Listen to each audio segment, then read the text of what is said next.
grade 7 students, welcome to our next video. And in this video we are going to start with chapter number 1st, that is nutrition in plants. Students, in previous year we have studied that fats, minerals, carbohydrate, proteins, which are the components of food. They are known as nutrients, and nutrients are necessary for our body. So let us see the topics we are going to cover in this chapter. So the first topic, that is the mode of nutrition. We are going to see the different modes of nutrition in plants. Then the photosynthesis, the process wherein plants prepare their food.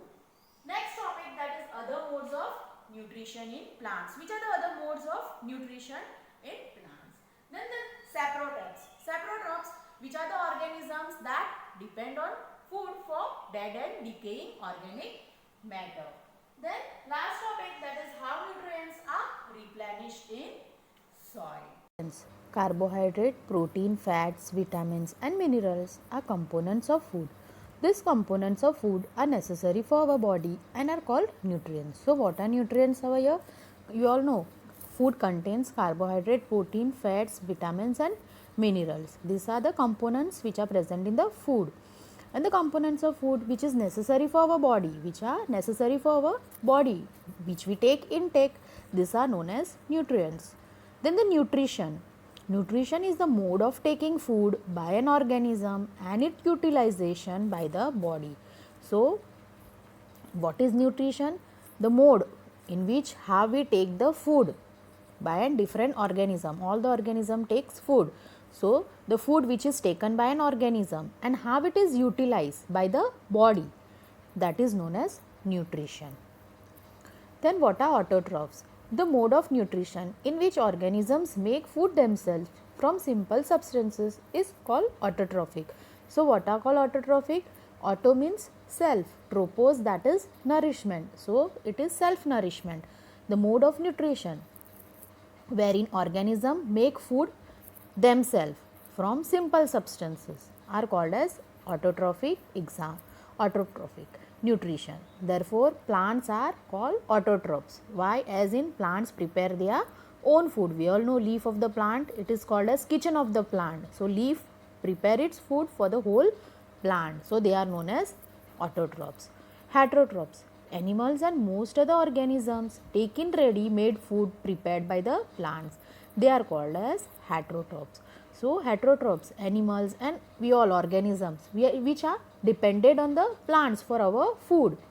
They depend on ready-made food prepared by plants. So, they are known as heterotrophs. Then the photosynthesis, food making process in plant. So, how this photosynthesis take place? How is food prepared in the plants? Leaves are the food factories of plants.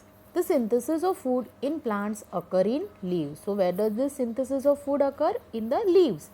Carbon dioxide from air is taken in through the tiny pores present on the surface of leaf, which we are not able to see that tiny pores which are present on the leaves. But what it do? It takes the carbon dioxide air, through the tiny pores. And these pores are surrounded by guard cells. And how are it surrounded? By the guard cells. Such pores are called stomata. Can you see the figure? So, stomata. Yes, the guard cells. Which are the pores called stomata. Next, that is the cells. You have seen that buildings are made of bricks. Similarly, the bodies of living organisms are made of tiny units called cells. We all know how are the buildings made? By bricks. One by one the bricks are added. So, the building is made. And similarly, our body of living organism, they are made up of tiny cells. Cells can be seen only under the microscope. And where are the cells seen? It is not seen with the help of our naked eyes. They are seen with the help of microscope. Some organisms are made of only one cell. The cell is enclosed by a tiny outer boundary called the cell membrane.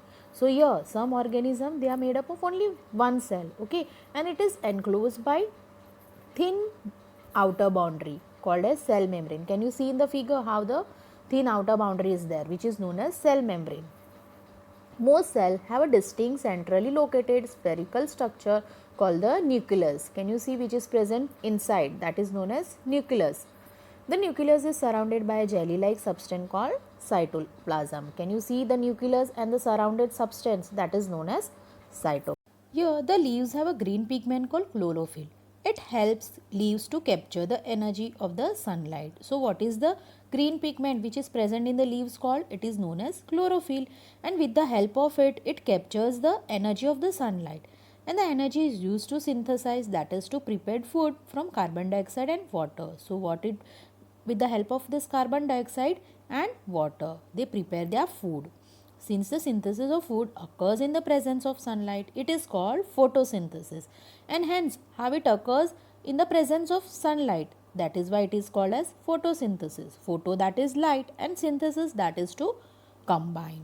So can you see in the diagram how the light energy with the help of carbon dioxide and oxygen, okay, and where the chlorophyll is present in the leaf. So with the help of this, the food prepare its own food.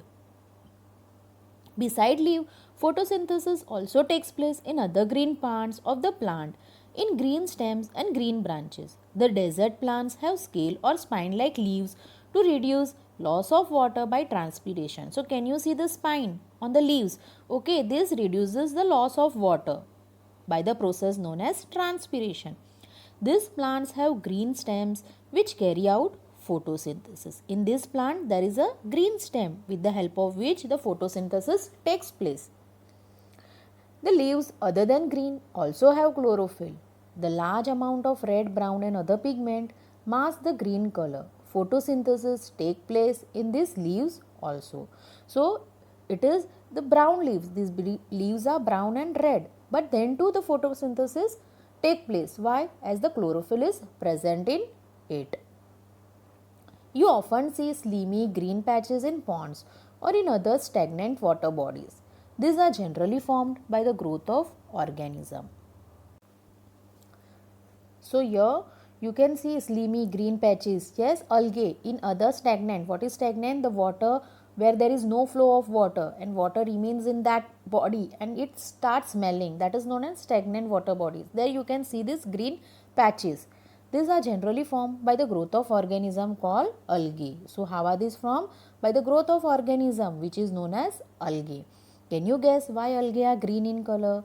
They contain chlorophyll which gives them the green color. So why they are green in color?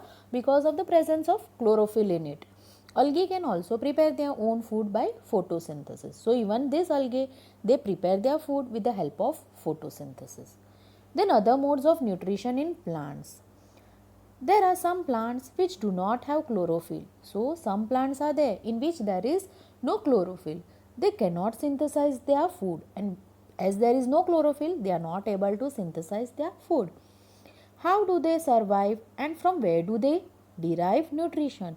So this plant, how do they survive and how do they get the nutrition? Like humans and animals, such plants depend on the food produced by other plants.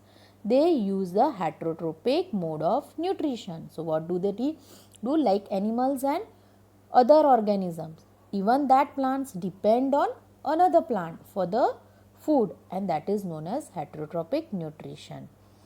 Yellow tubular structure twinning around the stem and branches of the tree is a plant called cuscuta. Can you see the yellow structure? Yes, that is known as cuscuta. It does not have chlorophyll. It takes ready-made food from the plant on which it is climbing. So it is climbing on a plant and it takes food from that tree, that plant. Okay. And the plant on which it climbs is called a host. So the plant that is called as host on which the plant it is climbing. Since it deprives the host of valuable nutrients, it is called a parasite. So what is this called? It depends on the host, okay, for nutrients. So it is called as parasitic plant. The pitcher-like structure is the modified part of the leaf. Can you see the pitcher-like structure? It is a part of leaf. The apex of the leaf forms a lid which can open and close the mouth of the pitcher. Can you see the pitcher lid? Yes, it can open and close. Inside the pitcher there are hairs which are directed onward. So inside pitcher, what is there? There are hairs. Okay. When an insect lands in the pitcher, the lid closes and the trapped insect get entangled into the hair. So what happens here? When the insect lands inside the pitcher, the lid closes and the insect is trapped inside. Okay, and it is entangled in the hair which is present inside. The insect is digested by the digestive juices. So what is present in that? Digestive juices. And this insect which is trapped inside, it will be digested by the digestive juices secreted in the pitcher. Such insect eating plants are called insectivorous plant, and these plants which eat insects, they are known as insectivorous plants. The saprotrophs, cotton like threads spread on the piece of bread, are called fungi. They have a different mode of nutrition. So what happened here? There are the threads, cotton like threads which is spreaded on the bread, and it is known as fungi. They have a different mode of nutrition. They secrete digestive juices on the dead and decaying matter and convert it into the solution. So what does they do? They have digestive juices, secrete digestive juices on the dead and decaying matter, and it converts into a solution.